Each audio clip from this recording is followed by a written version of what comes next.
Hey, everybody. Welcome back to the SCB Steelers Podcast presented by DEK Roofing Incorporated of South Florida. I'd like to send my apologies in advance to my family down there, as it looks like the Dolphins are getting their asses kicked tonight by the Bills. So hang in there. The second half is underway. Very pleased to be part of the Variety Sports Network. And great to have everybody back. Great to have everybody in the comments section already. I see Vinny and Aaron, who threw together yet another intro video for us, getting rid of the old sponsor, who shall remain nameless for right now. But did a great job there. And also thank you to Aaron, who he and his son made the trip to Defiance yesterday to watch Steel Son play some college soccer. It was very nice. I get pictures sent to me. I'm like, holy shit, dude, are you there? And he goes, yeah, we drove down. So that was great. And he saw a decent game. Ended up a 3-0 shutout for the good guys. So that's good. Anyway, Steelers are 1-0. And I believe the term on this program is rock fight. And trademark it. It really should be. I need to talk to Dan about a T-shirt because I think it fits, and we probably have other people doing that. So, whoa, wait a minute. Do we have breaking news here? Do we have breaking news? Vinny has started his own Steelers podcast, the Vinny Sportscast. Subscribe to this. Congrats, Vinny. Enjoy it. It's a blast. I mean, if you get 3 jackasses like I have, it's a bit of a problem at times. The Sportscast sounds like you might be doing a little bit of sports in general. So great for you, man. That's great. It's you just start doing it and it becomes it becomes a habit, it becomes a passion, and all that wonderful stuff. So Burner is in, and Burner's in. Oh my god, Tua is terrible, bro. What did they pay him? What's he getting? $55 million a year, something like that. Well, it's raining. It appears to be raining down there. So anyway, we'll talk about the Falcons game last Sunday. We'll obviously talk about the Broncos coming up this week. And in the meantime, we will talk pretty exclusively about what we saw from Justin Fields and Arthur Smith, the defense, and all of that stuff right there. So Ben, well, it looks like you're mid-chew, of course. What were your general observations of the Steelers' victory in Atlanta? Notice how I'm drawing out my words so he can take a Appreciate sip. that. Yeah. It was pretty much what I thought it was going to be. The defense was opportunistic.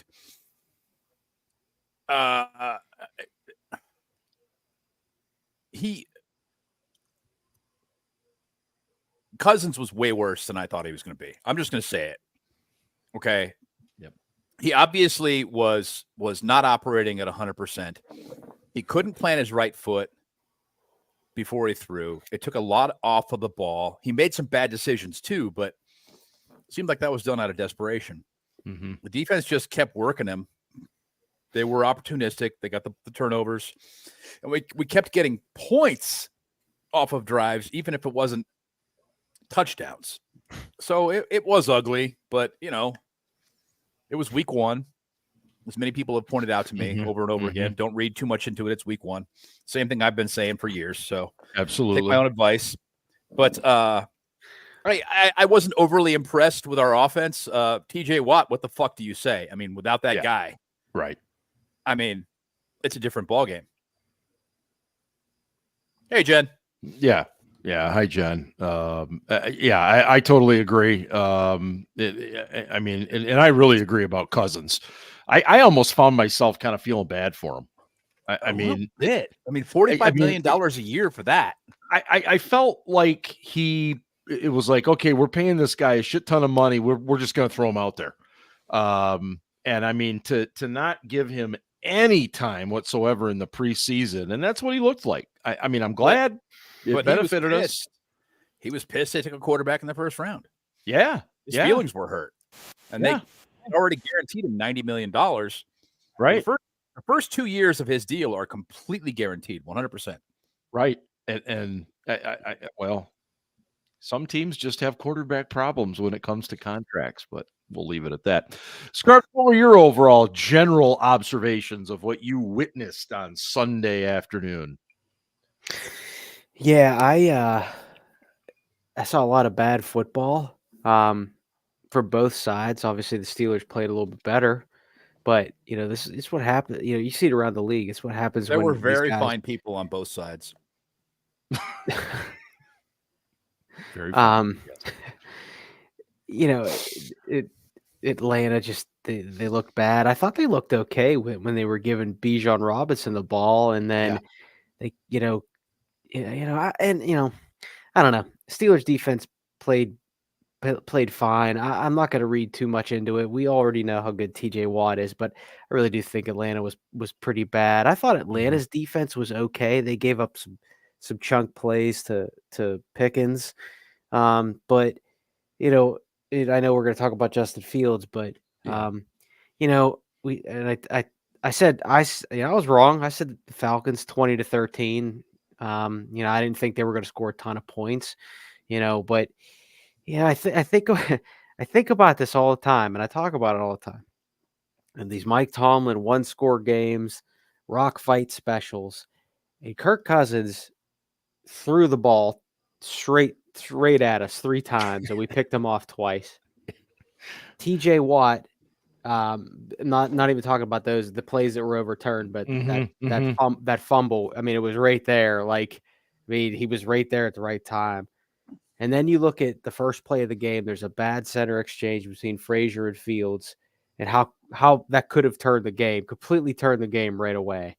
And we talk about these moments and how the ball bounces this way or that, this way or that way, and the Steelers just always seem to be on the right side of the way the ball bounces. So I'm not going to get that.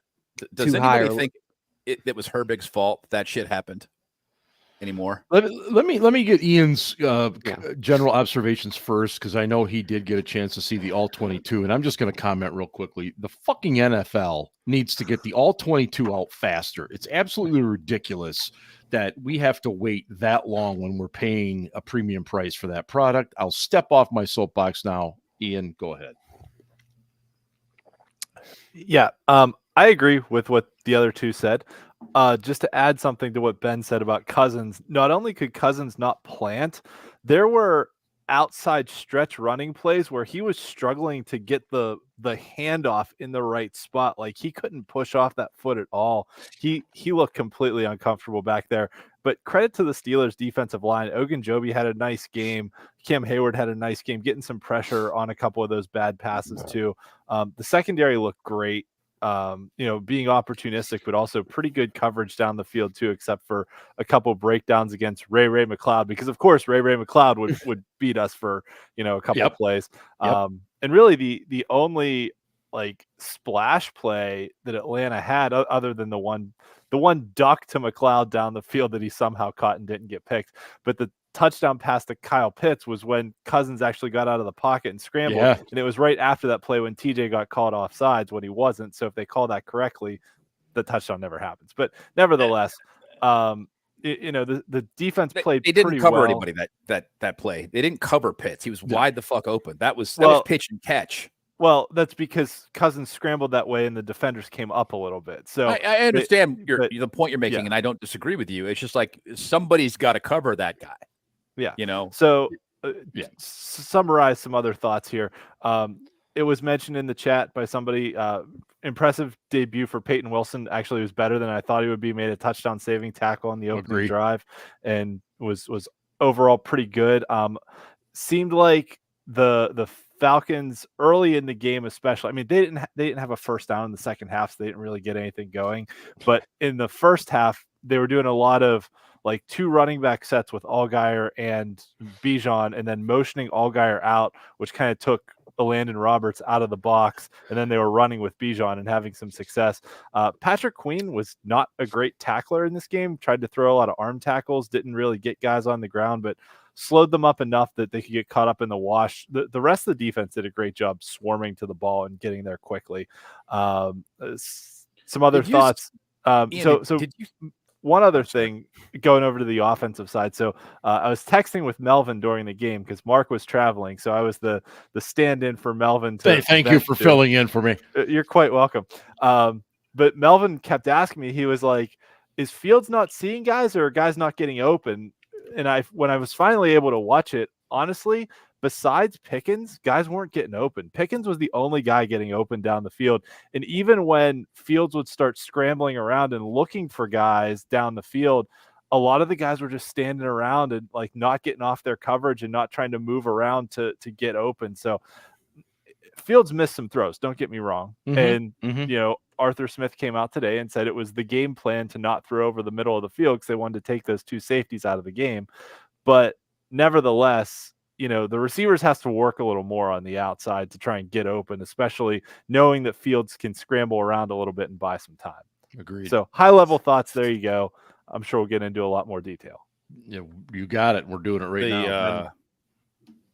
Two things I wanted to ask Scarps. One, does he still think that Herbig was at fault that first preseason game? I don't.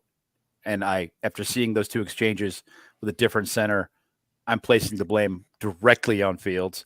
And second, Ian, did you think what I thought, which was Patrick Queen was over pursuing plays? It wasn't so much that he was arm tackling. It's that he was over pursuing. Let's go to Scarps first. I don't know why I can't type. On the center exchanges. Yeah, I don't think the brothers Herbig, the older one, I don't think he's a center regardless, but I think this is this is something that happens with Justin Fields. He fumbles a lot.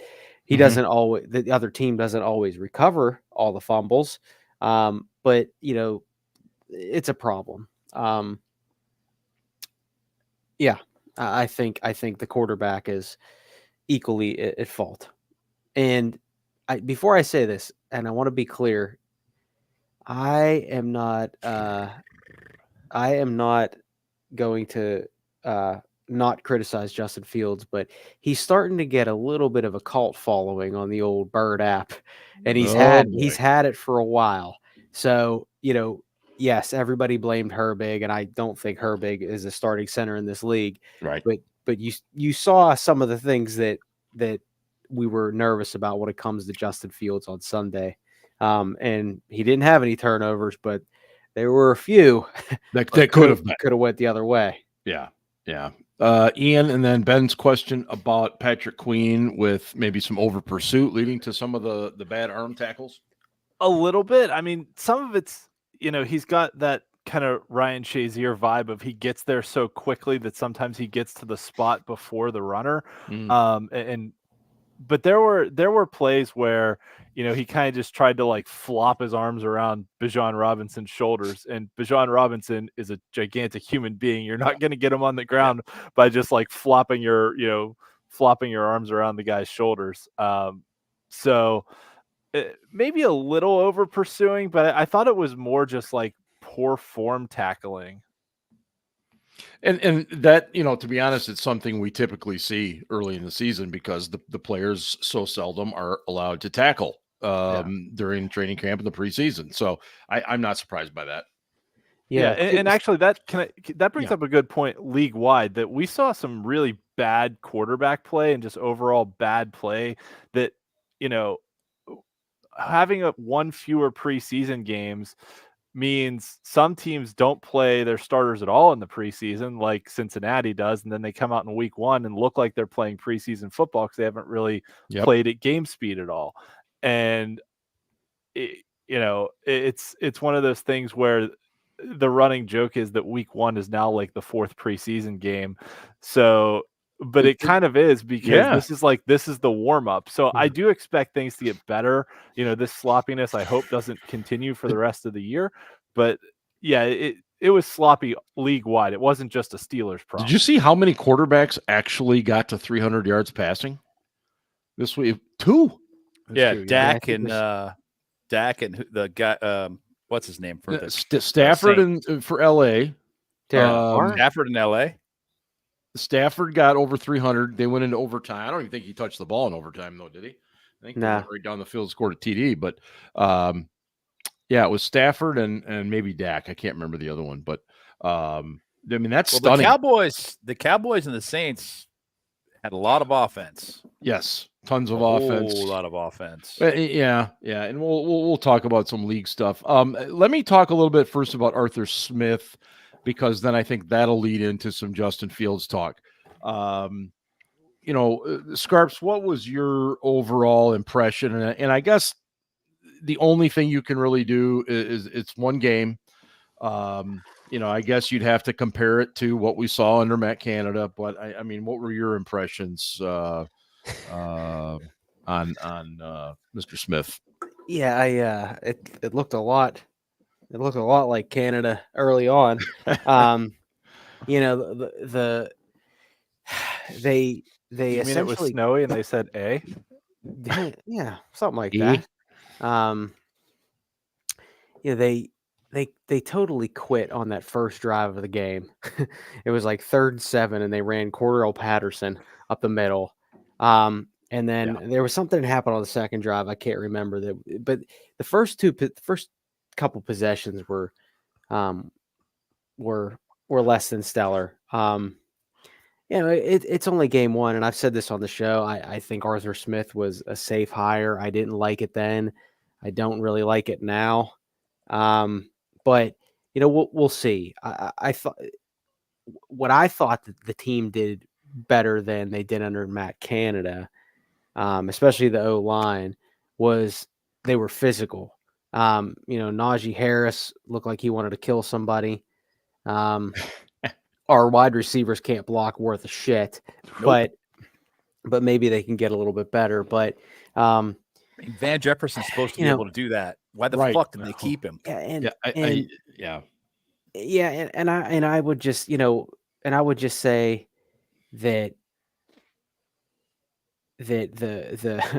the Artie Smith apologists say that, well, Mike doesn't let him do what he wants.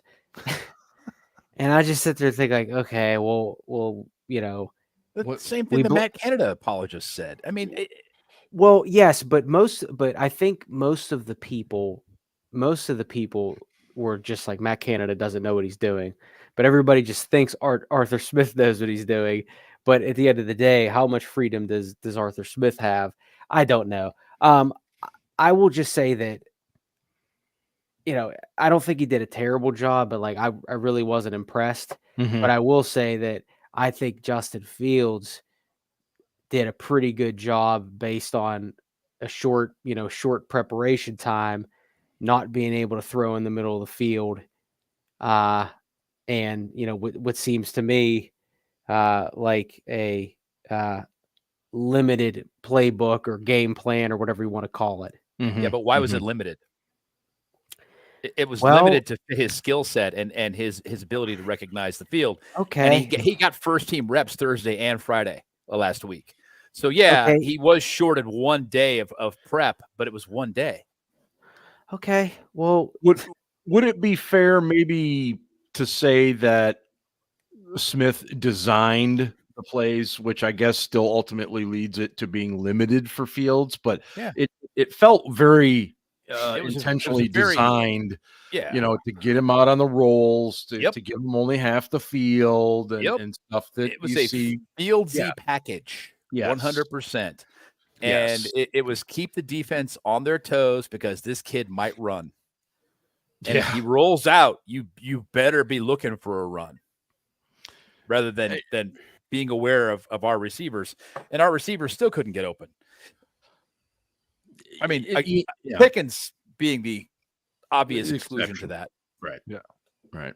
Ian, I want your thoughts on Fields, and then I'll bring it back to a question I know we talked a little bit about in our chat this week. What did you see out of Fields? Yeah. So I'm sorry, Smith and Fields. Yeah, I mean, some of the play calling was bad. It was almost like he was trying to outsmart himself and be like, "Oh, I'm going to stick it to him." And nothing side to side worked. They tried that end around to Pickens after the interception that basically took them out of field goal range on that play. They tried some other stupid side to side stuff. None of it, the 3rd and 2 swing pass at the goal line, which actually from a play design standpoint, like if you look, Arthur Smith said today that Justin Fields made the wrong read on that, which was if you look, there's no other read on that play. He faked it to Najee, the guy, or to Warren. The guys on the other side are blocking, and then the receivers out front are blocking. There's one read on that play, that's to throw the ball to that receiver. And if you look at the moment Jefferson catches that ball, both receivers are against the bodies of the two. It looks like a good play. It looks like a good play. It's just that neither of them executed their blocks. But when you're asking, a slightly taller hobbit in Calvin Austin to make a block against a defensive back, that's probably not going to go very well. So some of that's like, what personnel are you putting out on the field in those situations to do that? I made fun of them for, last year, every time Miles Boykin came on the field, you knew it was going to be a running play. But like, if the guy's going to block on this play that you're calling, maybe put in somebody that can actually do it. Yeah. So that said, I thought you asked me about Fields too. Yeah. I thought he definitely had that mentality of like, don't turn the ball over, don't take risks, but also he made some smart decisions with the ball. So there was one play, I think it was in the second half, where I'm actually surprised that now that the All-22 is out, nobody has like screenshotted it and been like, Fields checked this down and Pickens was wide open. Pickens ran like a 25-yard kind of deep curl route, and he was open between the corner and the safety in the middle of the field. But there was a linebacker about 10 yards in front of him that if Fields had tried to throw that ball, there's like a 90% chance it's either tipped or intercepted. So like when I first saw the play, I was like, why didn't he throw this to George? George was open. Then I watched it again. I was like, oh, he actually made a good read to check it down here because that linebacker was right in his throwing path. So sometimes there wasn't anybody open. And so he was checking it down because that was the open guy. He missed a couple throws on a couple checkdowns. There was the one sideline pass to Pickens. It was like 25 yards down the field that he like just barely overthrew. Yeah. George got it with his fingertips, but not quite. So like there's definitely room to improve. But the concerns I had about, I don't know if he can read a defense. I don't know if he understands down and distance situational football. He did a lot of really good things with his legs to convert third downs, to do to get yards when nothing was available. So it wasn't a discouraging performance, but I need to see more to say he's the quarterback of the future. I think the performance I saw out of this team was good enough to beat mediocre to bad teams, but not good enough to contend with what we're seeing out of Buffalo tonight or what we saw out of Kansas City and Baltimore last week. Like Baltimore was the most impressive team that lost last week. Like they looked really friggin' good. Yeah. So, I think, I need to see more if I'm going to, anoint Fields as the quarterback of the future, but I'm comfortable-ish with him continuing to start while Wilson, worked his way back. The big issue I had with Fields, and this really is the only issue, because I thought he was pretty efficient within what he was asked to do. But the big issue I had with him was he kept throwing short of the sticks on third down, and it was getting on my fucking nerves. Because we've never seen that before. Yeah, I'm like, dude. You're throwing 4 yards short of the sticks. Do you expect to convert this? Because you're not gonna. One of the things I was thinking about is on that note, though, we didn't throw the ball into the end zone at all, did we? I don't think we actually no. We were down there a couple times, but we didn't actually throw the ball into the end zone. No. And on that note, just another general thought about the game. I think we only went 3 and out twice. And, with the former quarterback that went to the University of Pittsburgh, we went 3 and out all the friggin' time and punted a lot. And we won the time of possession by 10 minutes in this game. Mhm. And you could tell that by how fresh the defense was in the fourth quarter. How refreshing was that? Yeah. You know, that they weren't getting absolutely gassed. We drove into field goal range 7 times in this game. We kicked 6 and missed the 1 4th down. But I mean, we were and the Falcons defense is okay. They're not great, but right. like still we drove the ball into scoring territory 7 times, which I think is encouraging.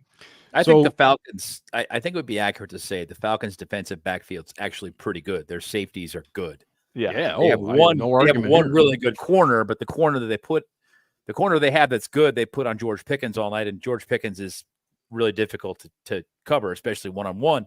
For sure. Their defensive front, Grady Jarrett aside, is lacking. Yeah. Okay. So that's what I would say as far as they're okay. They have a few guys, but they don't have enough guys.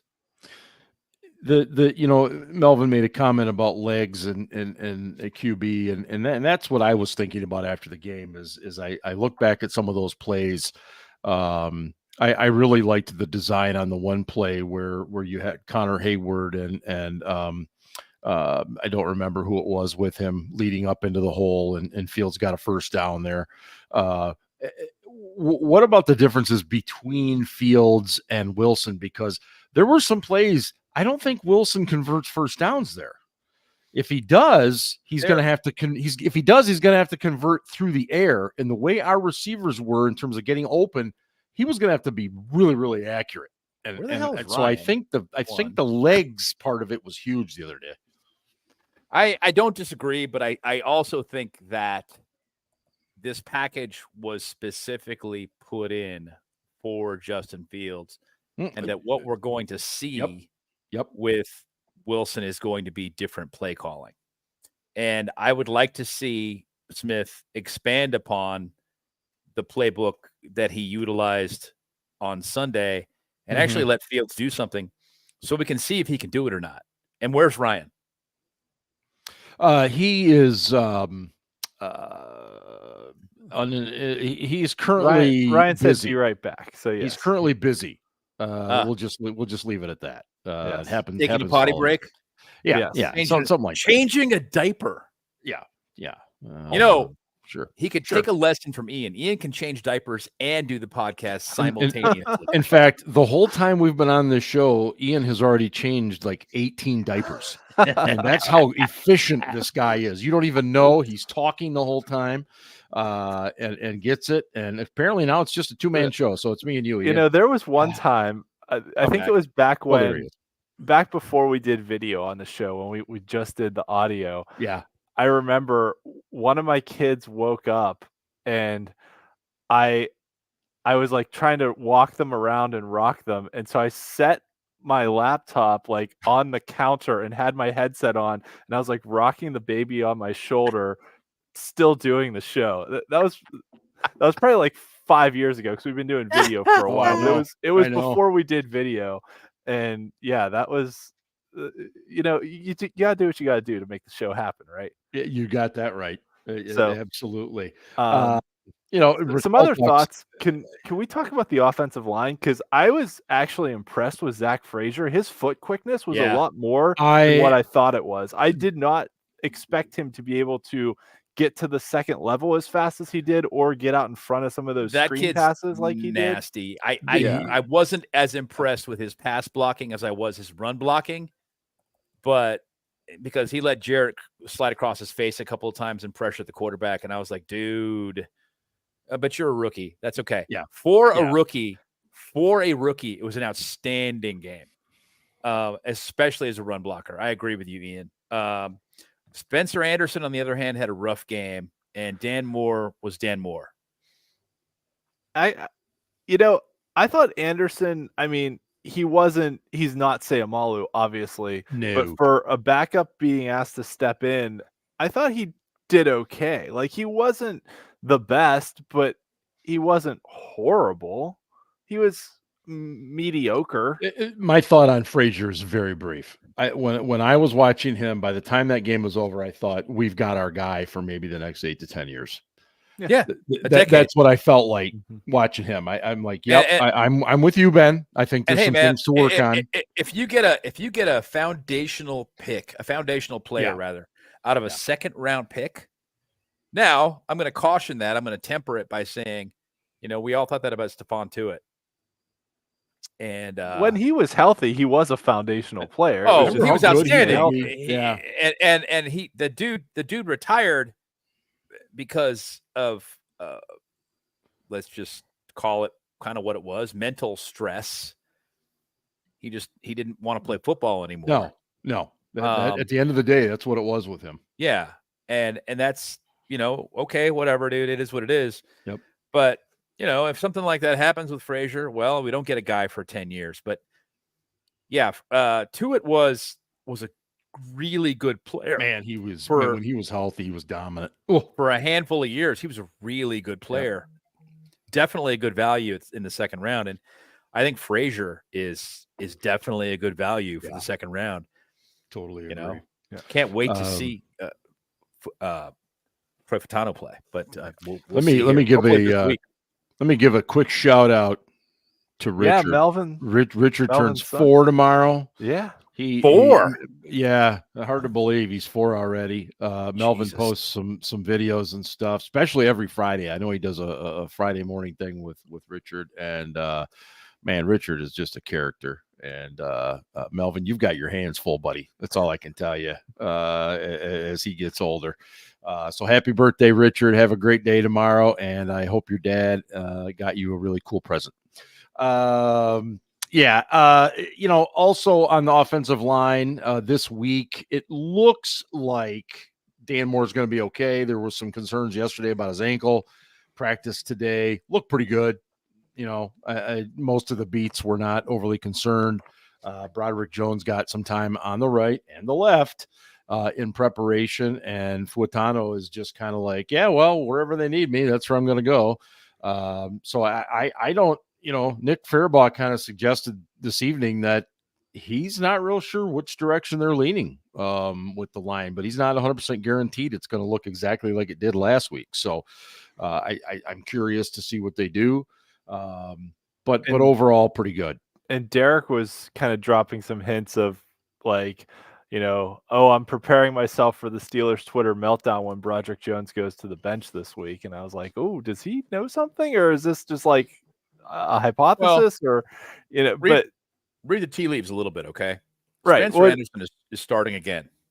Yes. And you don't want to put a young player who has not played much left tackle in the last year and a half next to him and make the situation even worse. Right. Yeah. So I don't see Jones playing left tackle this week. I don't either. I think Moore starts. Yeah. Jones will play right. Which sucks, but will Jones play right, or are they going to put Fratano in? Well, that's the question. My gut feeling is they probably see, and I'll say this for Broderick Jones. He got a little fired up at times. He did.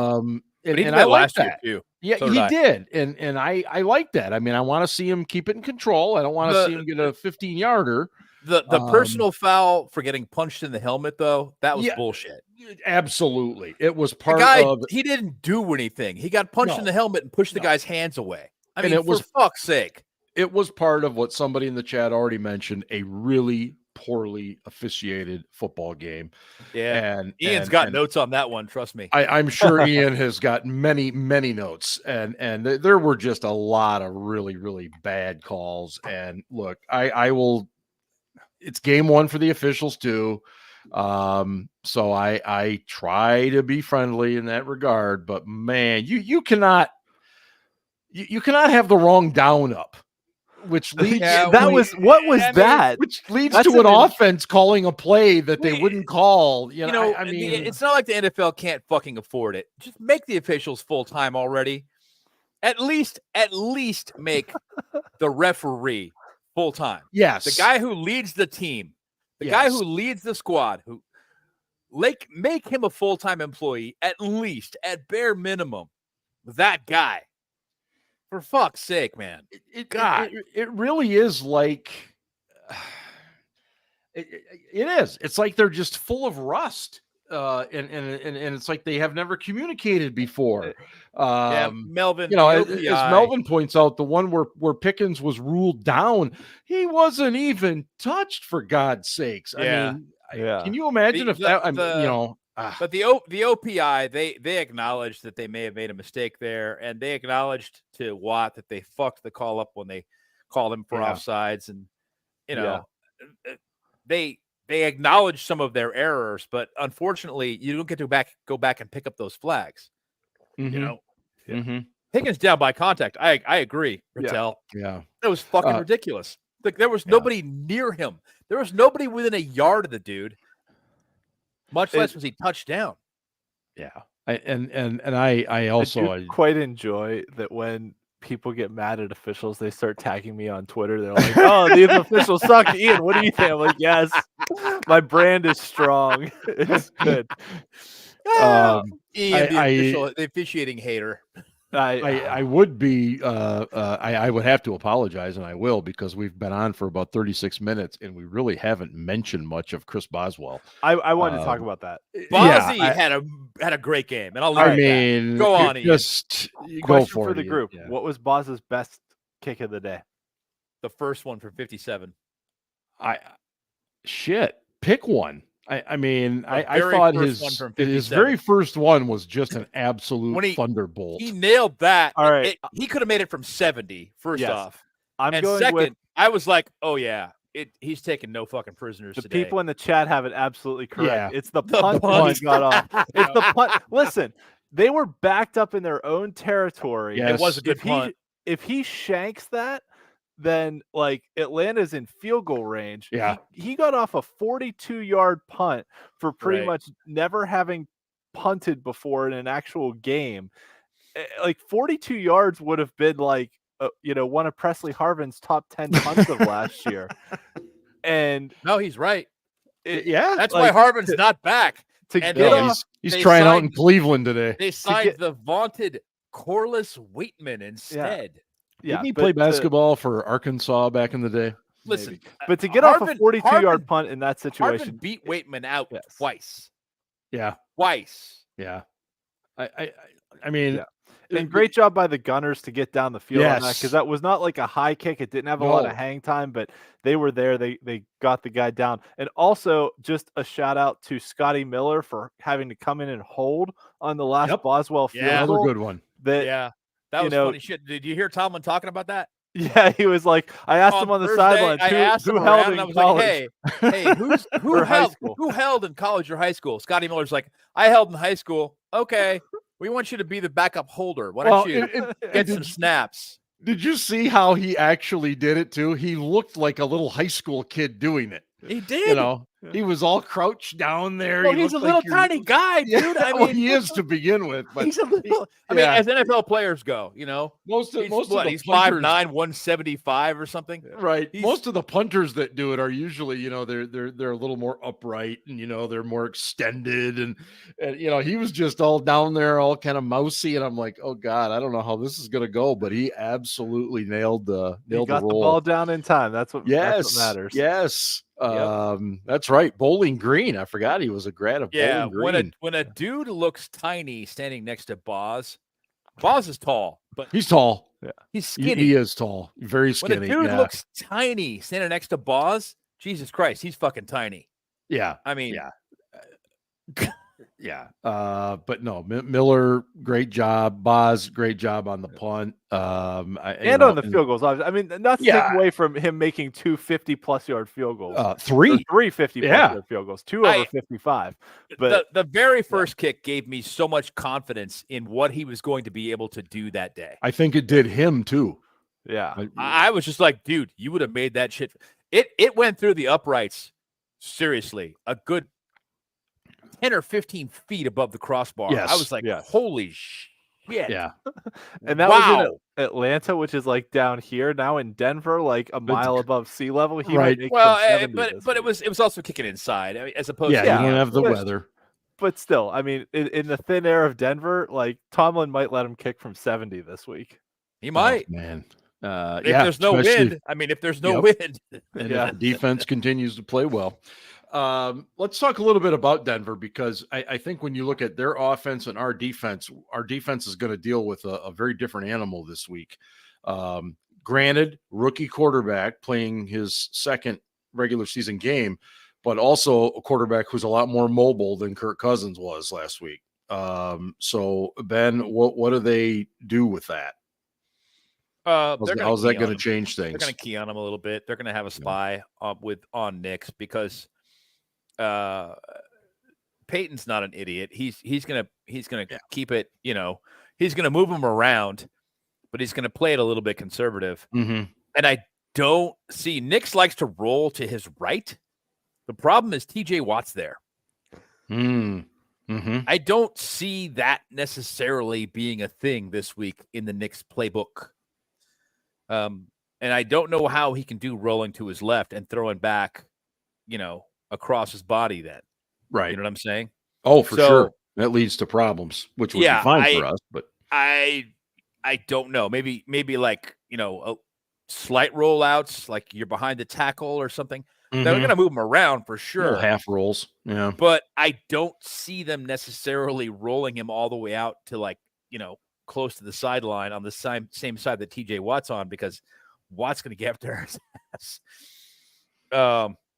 It's just that's not a good situation for him. They're going to try and protect him. They're going to run the ball a lot. Yeah.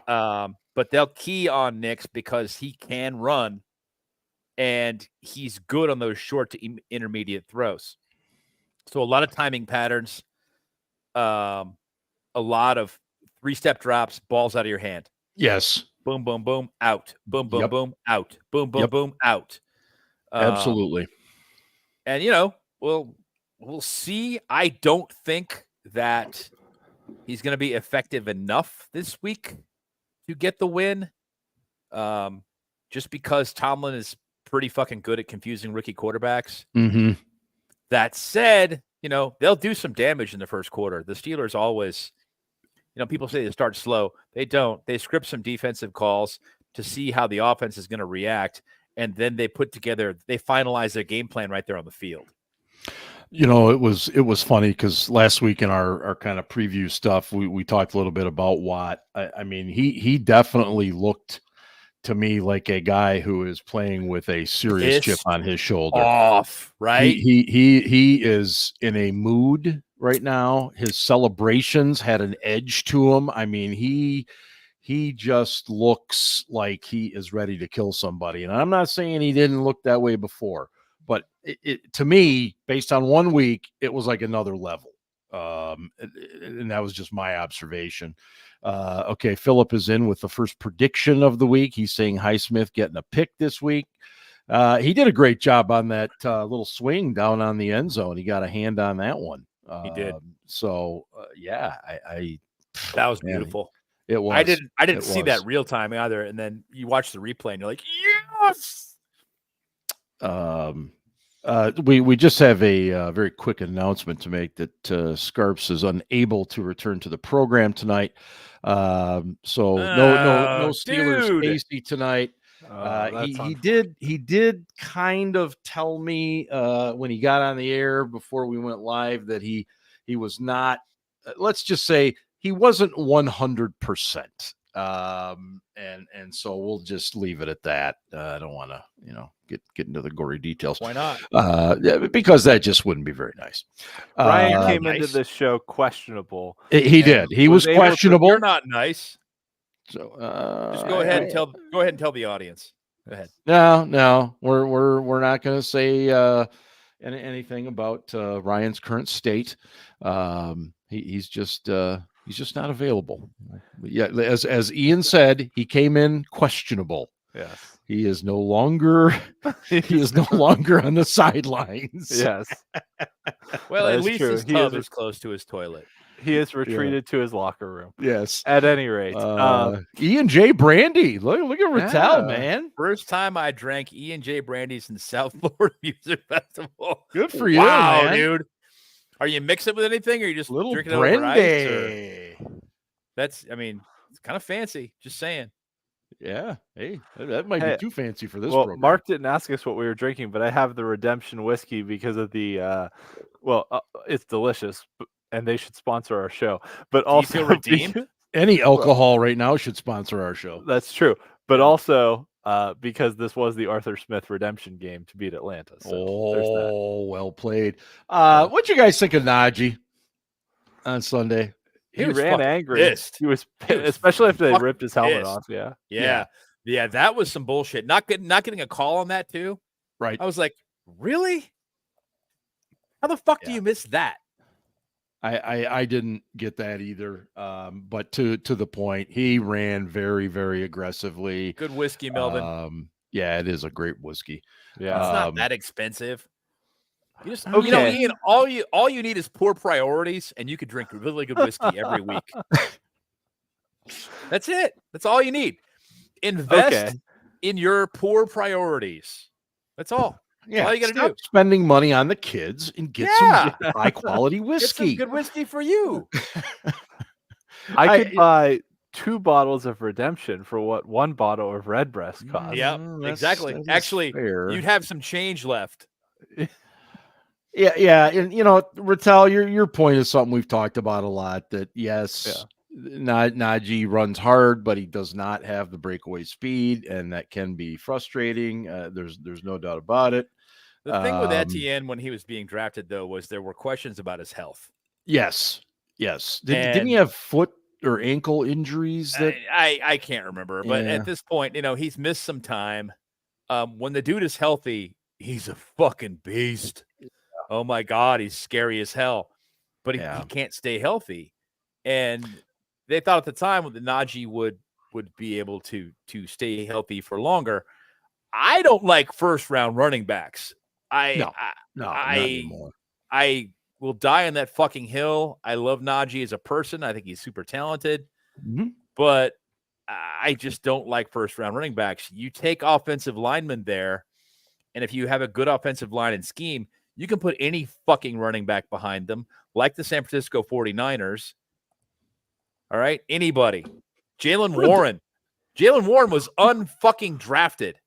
All right, Yeah. and he's very effective. Okay. Running backs you just don't burn high, maybe even on a day 2 pick on a running back, unless the guy's really special. I don't know, man. But Well, I'm glad you brought him up. He only had 4 touches on Sunday. they're trying to protect his hamstring, dude. I would hope so. I don't think they should have dressed him personally. I think they Well, should have sat that's him. where I was going to go next. Why bother even putting a helmet on him if you're only going to have him touch it 4 times? Why do it? Right. You're. I think at that point you're running more risk than you are reward. Philip, I don't disagree with you. They should have made an offer to Najee when they said that they weren't going to exercise his 5th-year option. They should have made an offer to him for something, because the price of the 5th-year option was actually pretty low as running backs go right now. I don't know if Najee would have turned it down, but offering him some kind of a team-friendly deal would have been a smart play, in my opinion. I don't disagree. I think for numerous reasons. But again, I wonder if his comments, after the one game where he kind of maybe went a little over the line talking about some of the things. I mean, I personally don't, but for them, the way they do things, especially the last game of the year, I don't really have a problem with it. The season is over. There's a lot of frustration. It's boiling over. We just lost. Cam said some things after that game. That's true. That's true. You would be like, dude, really? What the fuck was that? Now you need to explain yourself. You could have just said nothing. Yeah. I mean, and there are a handful of personalities in that team that get really, really dark when they know the season is over. Cam is one of them. I think Naj is another one of them. I mean, TJ's talked about the fact that for a little while he distances himself from Cam when Cam gets to that place because he just doesn't want to take on that fucking energy. You know what I'm saying? I get it. Yeah. Oh, so I don't think that was out of line based upon time and place.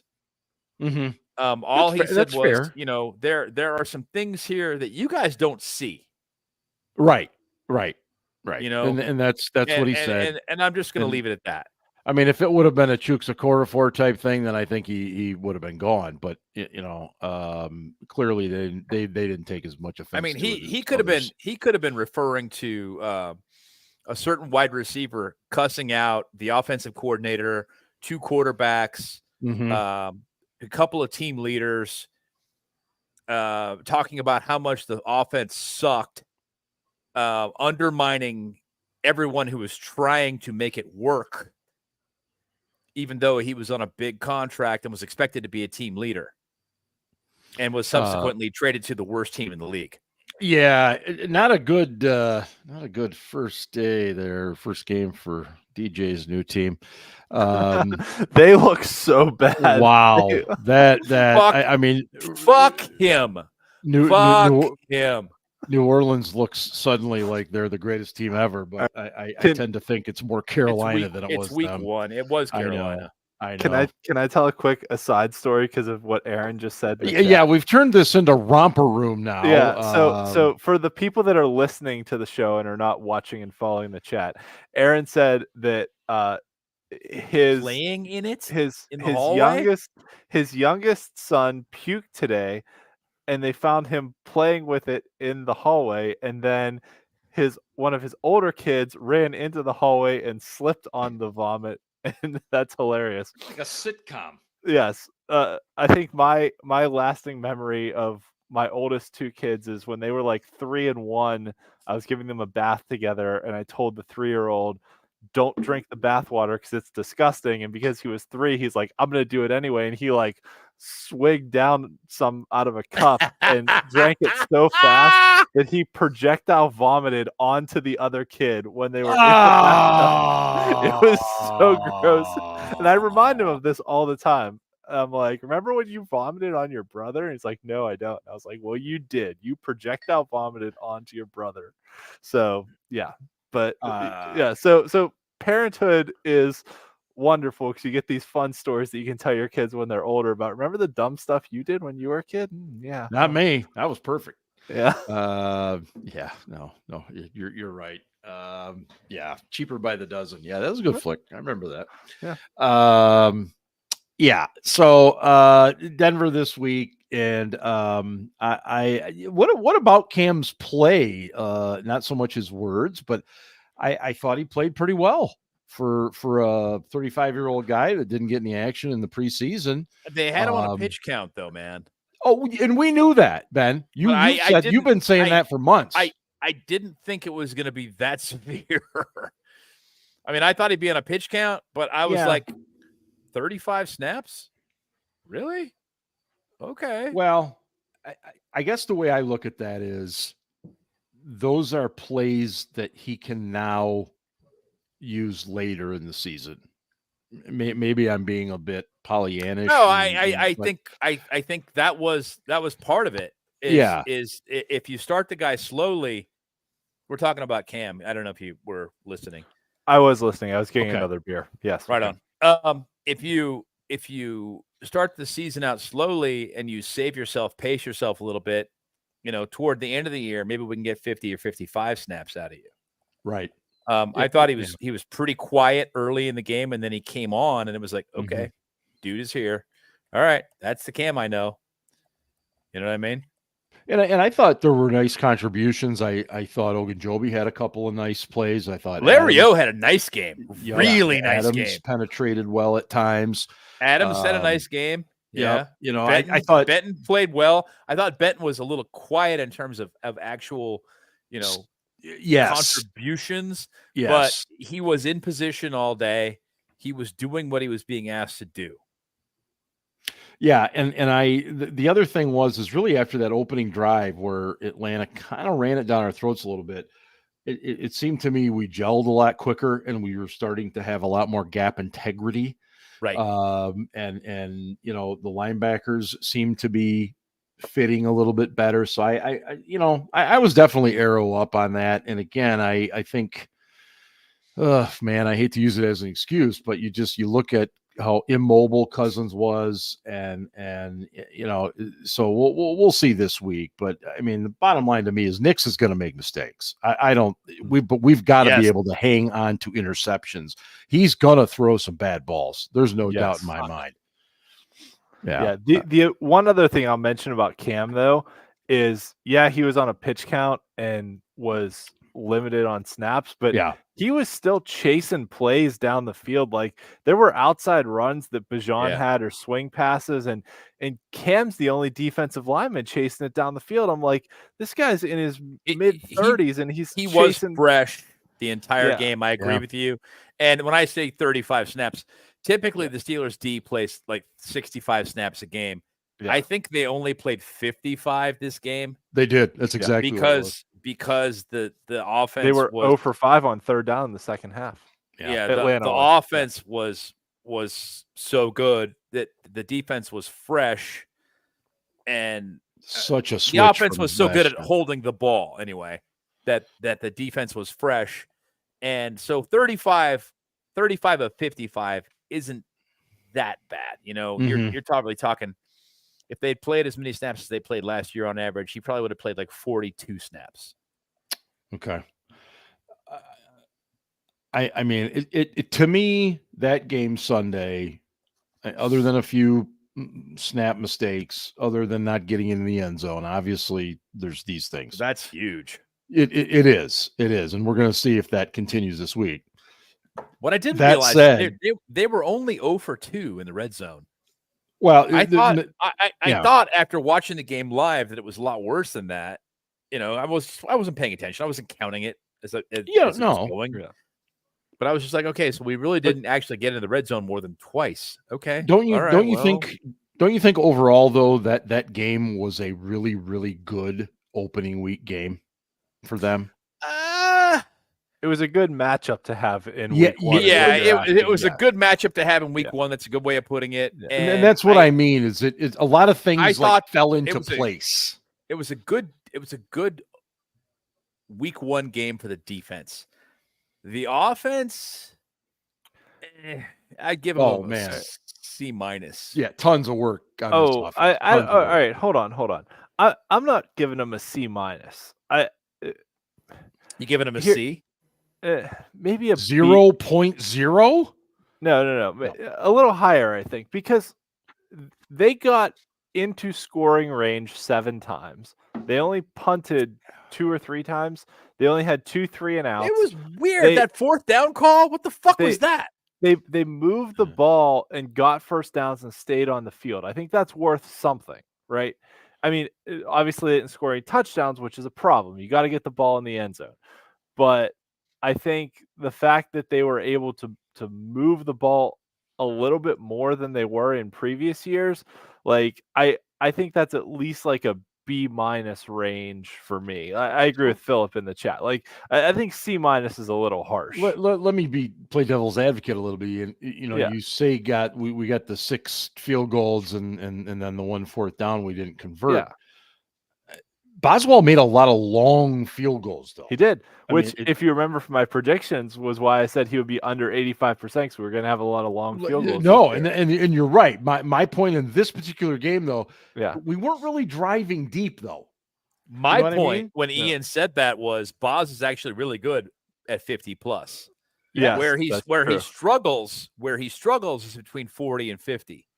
Yes, and he was okay there on Sunday, thank goodness. And by the way, I was very close to calling takesies backsies with that injury to Jordan Love, because you can't takesy backsy. You made it. I was going to. It's over.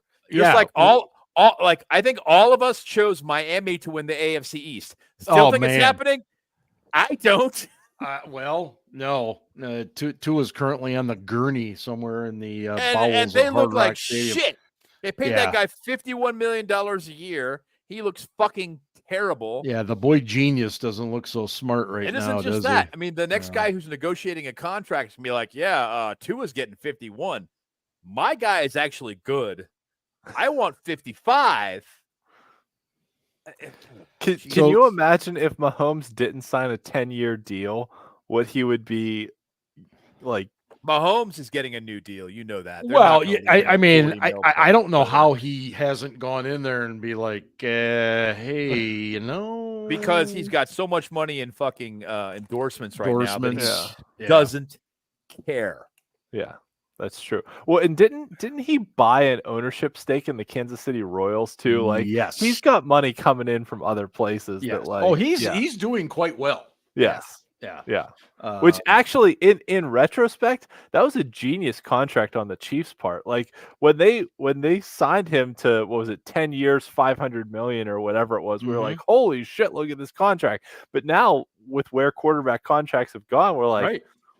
he's obviously the best player in the game. Like, this was a genius deal for Kansas City. He is there for 10 years. Yes. And yeah. No, So- he is, and I agree with Philip. The guy is a bit. He's got a little of that Steph Curry assassin to him. Yes. He wants to win, and there's really that's not a teachable thing. No. And so I it's just amazing where these contracts have gone. But God, I feel so lost without Casey. But I did want to talk a little bit about Terrell Edmunds is back. How Ian, how do you figure he fits? Because it seems like we have a huge safety room all of a sudden. It seems like we do. Yeah, I mean, I know he has some familiarity with Minka. Yeah. So, you know, and I thought Elliott played really well. I thought Dante Jackson played really well too. So I think the secondary is in okay shape. But the other thing you can do now with that is, and Ben has talked about this on the show before, that it's only a matter of time before KZ gets suspended, because they're looking for him. He is a marked man. Yes. Yeah. But they warned him on Sunday. Yes. But with Edmunds, you know, they did some things with their third down linebacker sets where they had another safety in, and considering where they are at cornerback, which is pretty thin after the top two, like the top two are okay. You know, JPJ's progressing as you would hope that a second round pick would progress. I'm not ready to like anoint him as the next great corner, but he is progressing as you would hope a corner would progress. And Dante Jackson was much better than anything we had as a number 2 corner last year. So those two spots are better. Slot corner is kind of a weak spot. And then like we did kind of get lucky that like Atlanta has Kyle Pitts and Drake London, and then like what Darnell Mooney and Ray McLeod, like they're like just guys, right? They do not have a deep bench of wide receivers like other teams in the league do. I thought Beanie Bishop played okay on rundowns. Yeah, so and I'll stop there. But where I'm getting to is when you play a team that's going to throw out 4 wide receiver sets, 5 wide receiver, whatever it is. Yeah. Or even a team that's going to throw at you like, you know, a 3 wide receiver set, but has a good tight end and a good running back who can catch out of the backfield. Like having Edmunds that you could plug into the middle, or you could move other guys. It gives you more flexibility on defense that you could move. I don't want to say move Minka around because they tried that last year and it was awful. But like, you know, you could move Elliott around. You could put Edmunds as essentially your dime linebacker in there next to Patrick Queen and let him cover somebody. It gives you stuff you can do. And I think the familiarity with the defense and with the team helps. And, you know, Edmunds is a guy like, 4 safeties. If we had, why the hell not, Philip? If we had, you know, to quote Jerry Seinfeld, if the black box is the only thing that survives a plane crash, why don't they build the whole plane out of the black box? So we're just building we're building our whole defense out of safeties, basically. But like you could put him in as a dime linebacker next to Patrick Queen and be okay. like that wouldn't be the worst thing in the world. It gives you some flexibility. So and my question is, why did they bring him aboard? I think because KZ is looking down the barrel at a suspension. Okay. And they really like to run 3 safety sets. Yes. And he was cheap and available. And he was cheap and he was available. Exactly. I mean, this is a minimum salary contract. In NFL terms, the guy is free. Yeah. Now he's got to stay up on the roster minimum number of weeks now, right? 3. But Yeah, I don't see them cutting him. I'd be really shocked. No, I don't either. The guy who I think is going to get cut is Jalen Elliott. He was inactive last week. They just don't need him. He's the superfluous safety. Well, they're at 53 because they signed him and Waitman, and they put Logan Lee but and at some point they're going to need a roster spot. Right. You know this. Yes. Yeah. Yes. So when they need a roster spot, they're going to go, well, we got 6 safeties. We don't need 6 safeties. One of these guys is getting cut. Yeah. And they, and Jalen Elliott could go to the practice squad if he clears waivers, right? Exactly. Right. Yeah. Exactly. And Matt's correct. It's not like he's gone. You know, gone. He Terrell has played a lot of special teams in recent years. He's played teams, so. and Terrell's. I think he's gotten a bum rap because of where he was drafted. Like if we had picked him in the 2nd round, I think he would have been or 3rd round where he was projected. Like I think people would have thought he was a very solid draft pick, but because it's not Terrell Edmunds' fault that Kevin Colbert and crew picked him at 28th overall. Right. And I think should have taken Lamar Jackson instead, but or Nick Chubb. Like if we drafted Nick Chubb. Oh my God. Could you imagine if we drafted Nick Chubb with that pick? That's one of those ones that haunts me. Just like when we took Mike Adams over Levante David, that one really haunts me because we fucking had Levante David in for a pre-draft visit. You know what, though, Ian? Levante David didn't drive to Pittsburgh and take a drug test. Or he didn't write them a letter either. He didn't write them an emotional letter. Yeah. Say, I really want to be a Pittsburgh Steeler and get stabbed on the south side at 3:00 in the morning. Gosh. Do you know who I am? Oh my God, what a fucking drunken idiot. Okay.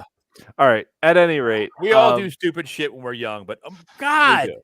Well, we liked 1st round picks that year, Matt. I'll just say that. I don't like 1st round running backs. Chubb was 2nd, wasn't he? Chubb went the 2nd pick in the 2nd round. Yeah. And I don't like 1st round running backs, but that dude, holy fucking shit. Yeah. Right, but what I'm saying was he was available at our pick of 28th overall. Listen, right, Matt, given the choices between Terrell fucking Edmunds and Lamar Jackson, who I would have preferred they'd taken, or Nick Chubb, who do you take? And I know hindsight's 20/20, but Terrell Edmunds was obviously a 3rd round pick that day. Yeah. That day. Who was it? Was it Rattel that asked the question earlier about Fields and a possible extension later on if he ends up playing the bulk of the season? It was Rattel, yes. Yeah, and I'm not. I get why he's asking that. I'm not ready to go there yet because I still think they're going to want to go to Russell at some point. But I am curious to see how this all plays out. I don't know what it is. I think, okay, this is just my instinct. I don't have any insight here really in terms of what the team is thinking right now. But of the quarterbacks they have on the roster right now, they have no quarterbacks next year. You realize this? None. Yeah. 0. Fields is the only guy for sure that I think they're going to try and sign. In what capacity? I'm not sure. But I think that what they'll try to do is bring him back as a starter on a prove-it deal who's got kind of a low salary as quarterbacks go with a lot of incentives and, move forward with him. I think that Russ is already showing that he's injury prone because he's old, and that things are going to work out the way that they work out. I don't think. Look, scale for quarterbacks right now in the NFL is $50 million fucking dollars. Yep. So if you can get a guy to come in and play for 20, you're doing okay. Hell yes. That's gonna be a heavily incentive laden deal where the guy is gonna be, he'll be looking at, I don't know, he'll be looking at 40 million if he performs. I don't know. Yeah. Obviously, it's going to be predicated a lot on what he ends up doing this season. Yeah. What they see. Right. It isn't just going to be what they see in games. It's also going to be what they see in practices and everything else, and what kind of a teammate he is and all that shit. But of guys that have a future, Kyle Allen. I like Kyle Allen. I hope that he has a long career as a backup quarterback in the NFL. But the dude ain't that talented. No. Give me him as a backup all day. A lot of moxie. Yep. I love that about him. But it's like watching Duck Hodges play. I was just gonna say that he's better than Duck Hodges there. You like watching Duck Hodges play because the guy plays fearlessly and he's not afraid to make mistakes. And even though he's not the most talented guy in the world, you're like, yeah, I like watching this guy. Kyle Allen, same kind of thing. He's an endearing player. Yes. That doesn't make him a guy who can win in the NFL. Right. I really wish I could turn it over to Casey right now, but since he's not here, we'll go ahead and do. Kyle Allen is better than Kenny Pickett, Ryan Scarpino, but also I'm sure Scarps has said that. He has, and he is. No, Kyle Allen is a perfectly fine backup quarterback. And I've said this before. I'll say it again. If Fields does well enough this year, offer him basically that deal that Jordan Love got from Green Bay, which was like 2 years with a relatively low first-year salary and a big jump in year 2. And then it basically gives you a team option for an out of like, well, if he plays well, then, we can either sign him to a long-term deal or, we have a year 2 number that escalates. Yeah. But if he doesn't play well, then we can get out of this. For a contract. Yeah, I that would be a good model. And then, he played okay. And so they signed him to the big extension. Yeah. Or if he does what what Jordan Love did and has like 6 good games and gets a $50 million a year. Yeah, I just want to see what he does this week. That's where I'm at right now. Yeah, I mean, I don't want to get too far ahead of myself.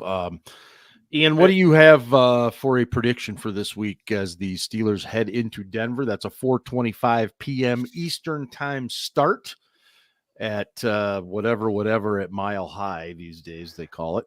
Yeah, and that's a good point. That's 1:25 p.m. on the good coast. Yes, on the left coast. That is on the good coast. 1:25 midday. Or what 2:25 in Denver, right? Because they're kind of in between. Yeah, that's right. They're in mountain time. Yeah.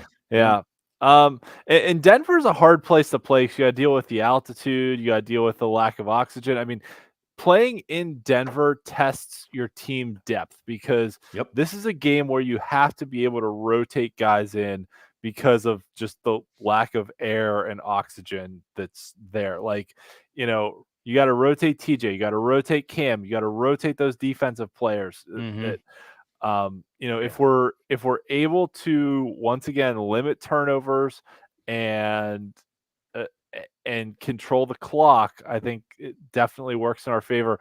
We are a much more talented team than Denver pretty much across the board. I mean, even Justin Fields starting, I would say Justin Fields is a better quarterback than Bo Nix. So, at this point, yes. At this point, yes. Yep. Yeah. So I don't think there's a position unit on the field, maybe with the exception of wide receiver, that Denver is better than the Steelers. Yeah, for sure they are at wide receiver. Yeah. But turnovers are always the mitigating factor, right? If you turn the ball over, things change. And well, there's got to be a guy who throws the ball to the wide receivers. I don't know if you're familiar with that. Also helps. He's the quarterback. sometimes, Antoine Randall could also throw the ball to wide receivers. He could, and he didn't set his feet ever Right. either. Yeah. And still managed to do it. I'm like, Former dude, Indiana QB. Yes. fuck? So, all right. I will. I think this one's going to be ugly again.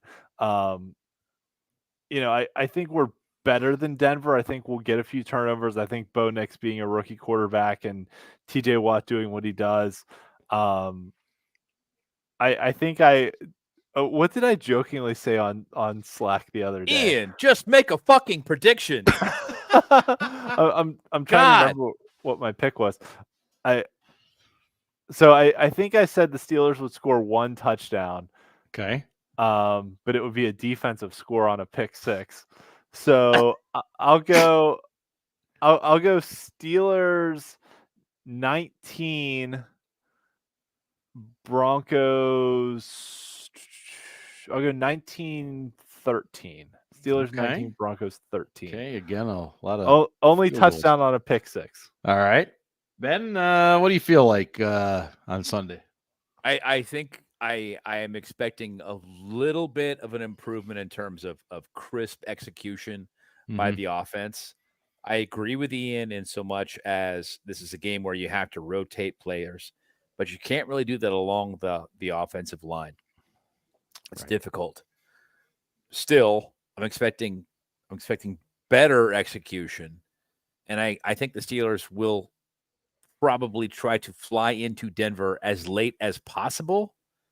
Because that's typically what teams are doing now with high altitude games, because you don't have, if you don't have as much time to acclimate to that, it doesn't impact you as much, which is a weird thing. It's counterintuitive, right? You'd think if you were there for the whole week, it would be fine. Right. But teams were trying to fly into Denver on Friday, and then it was impacting them so much by Saturday night that they were really at a deficit by the time they played the game. So they're trying to fly in as late as possible on Saturday and rotate players less as a result. And anyway, moving on, what I'm expecting is a little bit more crisp execution from the offense. I expect the defense to give up a lot of yards again. I don't expect them to give up a lot of points. This just is what they've been doing. They look for opportunities. They will let you have yards. They will let you move the ball, but they're not going to let you score points. So that, and they'll be opportunistic. They'll wait for Nix to make mistakes, which he will do because he's a fucking rookie. Yeah. And they will take the ball away, giving the ball back to the offense, which when the offense can convert those opportunities into points, we're going to see another rock fight again, as Ryan likes to put it, and he's not wrong. But I'm looking at a closer game this week because Denver is a notoriously tough place to play. Yeah. I'm going to say Steelers 19, Broncos 17. Ooh. Yeah, 13. I number one, it's a tough place to play. Number two, the Steelers have not traditionally done well there. And I think the early crowd noise will be a bit of a problem for our offense, but early. Early. They'll shut the fuck up. There'll be a lot of Steelers fans there. I know people. I know a bunch of people that are going from Portland. They're flying to fucking Denver. Well, Portland to Denver. That's like, from here to next door out west, isn't it? I mean, that's a quick trip. But I think that I agree with Ian. I think our talent is pretty above them across the board, with the exception of one or two positions. Wide receiver. Yep. And that does concern me a little bit. Nix is probably going to hit a few plays, but I think he's going to make mistakes too. So give me the Steelers at 23-15. 23-15. Ooh. Yeah, another 8-point victory. Is 15 5 field goals? Or No, it's not. With a 2-point conversion. It's going to be a safety, a mess of points. Let's just call it that. Yeah, I don't think it's going to be 3-5 field goals. I think he pulled that numbers out of his ass. Where in the hell else would I pull it? Yeah, no. Anyway, well, we hope Scarps is better for next week's show. We missed Casey Kasem, but we definitely thank everybody for joining us tonight. Oh, one Yeah, other go thing, since we were talking about travel, Ben brought up a good point about flying into Denver. The Chargers are playing in Carolina this week and are staying there before coming to Pittsburgh for our home opener. So I fucking that was hate going to be Harbaugh. that was going to be my lead in next week. I fucking hate Harbaugh. God, I hate him. It's worth talking about though, because typically a West Coast team coming east to play a 1 o'clock game's in a bad spot, but they're going to stay here all week. So they're going to be in a bad spot versus the worst team in the fucking league, and then take advantage of that and stay on the East Coast the rest of the goddamn week and acclimate. Well, so maybe their players will get homesick. So that's I really hope so. That's going to mitigate probably any time change advantage that we have for sure next week. But that's next week's show. Totally agree. We'll talk about it next week. Thanks to everybody in the chat as always. It's just unbelievable that an hour and 20 minutes goes by as fast as it does. Thanks to everybody that watches the show on their own or listens on their own. Make sure you check out the website, steelcityblitz.com. And don't forget Ian's Whippeal high school football coverage. A lot of that going on right now as well. Crape, they're already into week 2, week 3 there in PA. Week 3, yeah. Yeah, same here. And a lot of good stuff going on. So check it out there. And, of course, on the socials. And we hope Scarps is feeling better. Yes. All right. We're getting out of here. And, hey, everybody, thanks so much. And don't forget, go Steelers. Ravens suck. 0-1. We're in first place right now.